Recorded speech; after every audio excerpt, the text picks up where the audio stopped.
కొమ్మలో ఒక పువ్వు పూసింది. మహారాణిలా మహాలక్ష్మిలా ఆ పువ్వు నవ్వింది.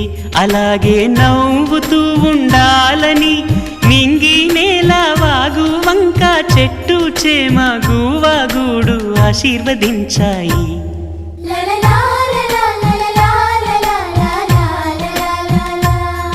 ఒక తోటలో ఒక కొమ్మలో ఒక పువ్వు పూసి